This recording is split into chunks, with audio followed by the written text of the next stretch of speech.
Biggest points deduction in Premier League history? You'll never sing that. It is with a mix of true horror and a sense of course they did, that we woke up this morning to news that Everton Football Club have been found guilty by an independent commission of breaching Premier League financial fair play rules. Oh, a beautiful team of fighters, of scrappers, of dreams. Oh, and beautiful Mykolenko plummet to 19th place with only Burnley below us as we appeal the punishment. Those 10 points that have been prized from Sean Dyche's sweaty, meaty fingers are the biggest points deduction in the competition's history. Strangely proud of that, to be honest. Burnley, Leeds and Leicester have piled on. They've announced their intent to sue Everton immediately. And this should feel like a death sentence, to have 10 points just ripped from you. That it doesn't is both a relief and a testament to just how many truly crappy teams there are at the bottom of the table in the Premier League this season. Here's how I found out about it. My dad, he's a massive blue. He is incredibly sick in hospital right now in Liverpool. And he was the one that texted me the news. As soon as it broke, he attached a lovely message which went like this: "Who is sicker, me or Everton? I honestly just don't know." And the reality is, as an Everton fan, in our current predicament, this just feels like one more swift kick to my already truly numb down belows. The good news, if there is any, we are just 2 points behind Luton and safety right now. Manchester United upcoming a week on Sunday. Tasty. You know this though, supporting Everton this past few seasons has just been one numbing, prolonged exercise in pain and trauma and hope and shattered hope, defiance, and really trying to keep the human spirit, that tiny little flame, flickering alive in the face of all known evidence to the contrary. That's what this fits into. But yet we still believe. If it was a religion that we believed in, I think it would be called Pickfordism. However, all of that is small solace, because what has happened to Everton Football Club this morning, it's actually bigger than Everton. The Premier League has created an enormous optics problem for itself. Everton face one FFP charge. Manchester City, your current back-to-back title holders and league leaders, currently have been grappling with a whopping 115 FFP charges. And the silence on that case, it's admittedly a more complex case, but the silence on it is going to now start to speak volumes week on week until the Premier League works out how to communicate the process and the steps between it and Manchester City going forward. Again, Everton Football Club, one charge. That 10-point deduction is for one charge. Manchester City, currently chasing the quadruple title, have 115 pending. But Everton don't have the power to tie their case up with super lawyers like Manchester City's Lord Panic QC. I can't believe we football fans now know his name. Boris Johnson's Partygate lawyer, we also know him as that. The Gen 2 charges are reported $12,000 an hour and can bog those Premier League charges down and almost strangle them by dragging them into a legal quagmire. Everton, don't know if you know this, they're also not owned by a nation state who, I crap you not, have the power to kick the case into the diplomatic and governmental level, as the Times reported Abu Dhabi has done, raising the issue of the 115 charges at the British Embassy in their state and with the Foreign Office in London. That's where football's gotten itself into now. Even Jamie Carragher, a red, born a blue but now very much a red, tweeted immediately that he couldn't believe the decision and its severity. The 10-point deduction for Everton is excessive and not right, considering they've been working with the Premier League about this for the last couple of years. Would it have been better to be evasive and try to drag it out like other clubs?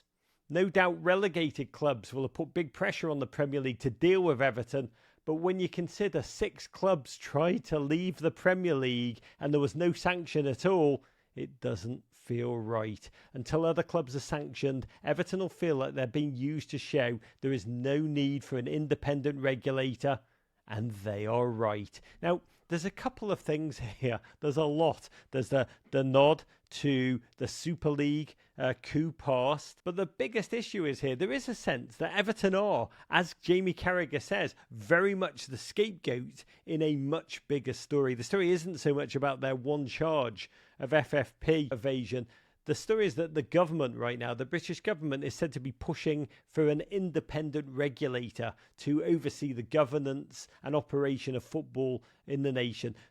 Quite unclear what the purview would be there. Lots of talk about how the football clubs are, quote, the lifeblood of the communities of our nation, also of protecting fans. And we know that the Premier League has been, let's say, lukewarm on this new potential oversight. And there is a feeling that Everton, weak, puny, defenceless Everton, who are a club whose fan base is now so local, Everton who don't have that kind of global outcry of a massive global support. There will be no roar of injustice across the nation. There is a feeling no one will hear Everton scream. And so they can be used as sacrificial lambs to hold up to the government to show that we, the league who let in Newcastle's PIF in an extremely untransparent way, who are currently charging to grapple anyway with this 115 charge Manchester City ultra marathon, that the Premier League can govern itself.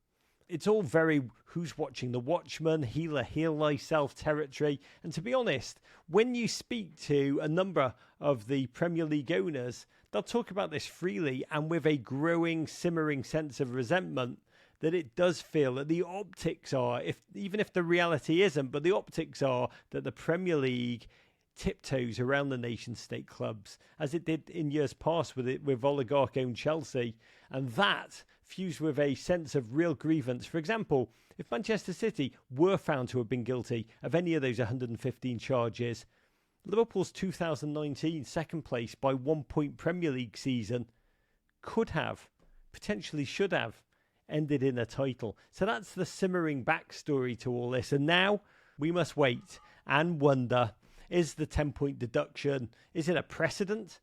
Because the possibility of the bar, that is some bar for one offence, 10 points, and it sets for other clubs, say Manchester City again, 115 charges, Chelsea Football Club, suddenly having to deal with financial abuses concealed through the Roman Abramovich era, which just came out with an investigative report last week.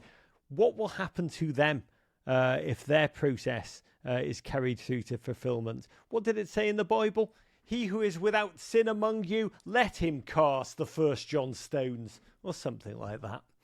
What happens now?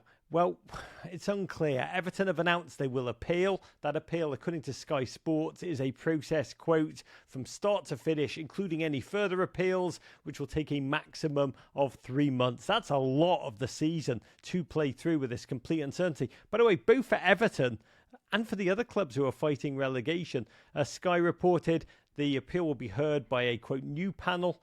And Sky said, we're sure Everton will put up a very robust defence. That's their words. And when I think of Everton and robust defence, I think, don't send the lawyers.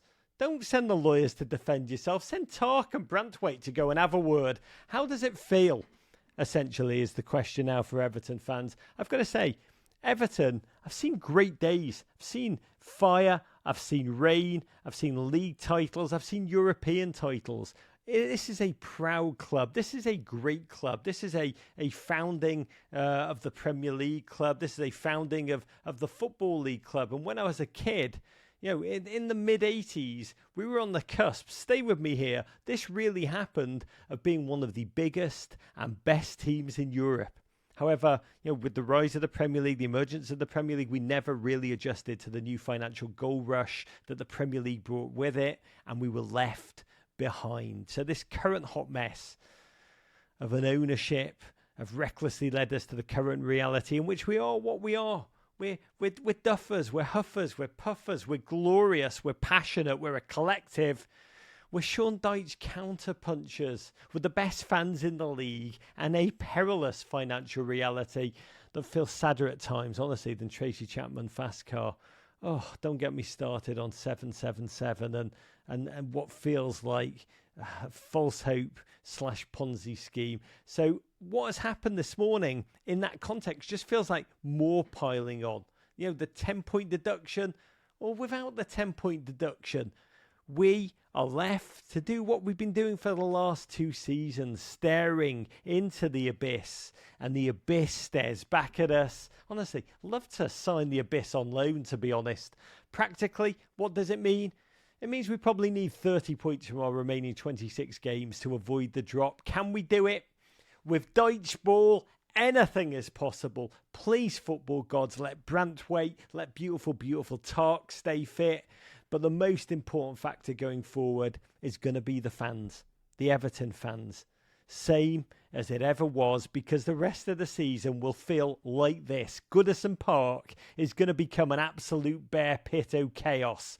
Banners, sirens, fireworks, song, madness, passion, piss, vinegar, spirit of the blues. On repeat, unleash the double-fisted wanker signs for 90 straight minutes. It's going to be Evertonians versus the world.